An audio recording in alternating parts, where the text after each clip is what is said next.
বাবা, স্কুলের ম্যাম আমাকে আগামীকাল মাসিক বেতন নিয়ে যেতে বলেছে। মাসিক বেতন না নিয়ে স্কুলে যেতে নিষেধ করেছে। স্কুলের ম্যাম তোমাকে এই কথা বলেছে মা? জি বাবা, ম্যাম আমাকে এটাই বলেছে। আচ্ছা মা, আগামীকাল আমি তোমার মায়ের কাছে স্কুলের মাসিক বেতন রেখে যাব। তুমি স্কুলে যাওয়ার সময় তোমার মায়ের কাছ থেকে মাসিক বেতন নিয়ে গিয়ে তোমার ম্যাডামকে দিও, ঠিক আছে মা? জি বাবা।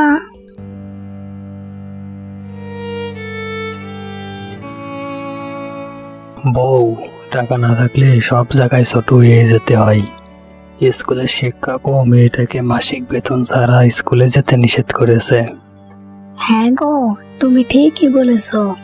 আল্লাহ কবে যে আমাদের দিকে অর্থ সম্পদ বাড়িয়ে দিবে, আল্লাহই তা ভালো জানে। ওগো, পাড়ার লোকে বলা বলি করছে এবছর নাকি আমাদের ক্ষেতের ফসল অনেক ভালো ফলেছে। হ্যাঁ বউ, আল্লাহর রহমতে এবছর আমাদের ক্ষেতের ফসল অনেক ভালো ফলেছে। তাহলে এবছর আমরা আমাদের ঋণের টাকা পরিশোধ করতে পারবো, তাই না? হ্যাঁ, আল্লাহ যদি চাই তাহলে এবছরের উৎপাদিত ফসল বিক্রি করে আমাদের সকল ঋণ পরিশোধ করতে পারবো। ঋণটা পরিশোধ করতে পারলে আমাদের সংসার থেকে অনেক বড় বোঝা নামবে। আজ কেন যেন অনেক ঘুম পাচ্ছে, চলো ঘুমিয়ে পড়ি।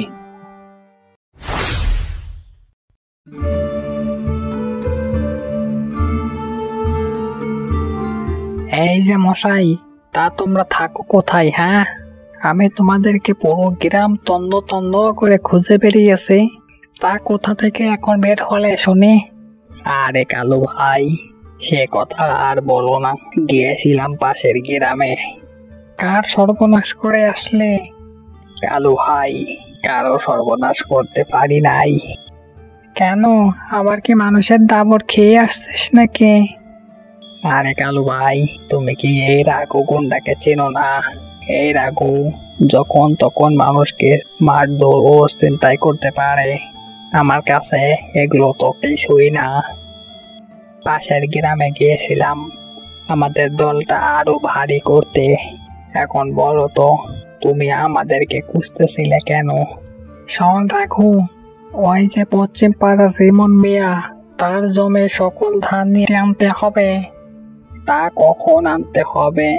কখন আনতে হবে একবার শুধু এই রাঘুকে বলো। সমান্তরা, এটা কিন্তু কর্তামশাইয়ের আদেশ।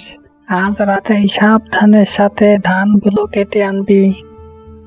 আর হ্যাঁ, একটা কাকপঙ্খী যেন টের না পাই।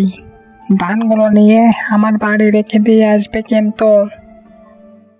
কালো ভাই, আপনি কোনো চিন্তা করবেন না, আপনি চিন্তা মুক্ত থাকেন, সবই ঠিক সময় মতো হয়ে যাবে।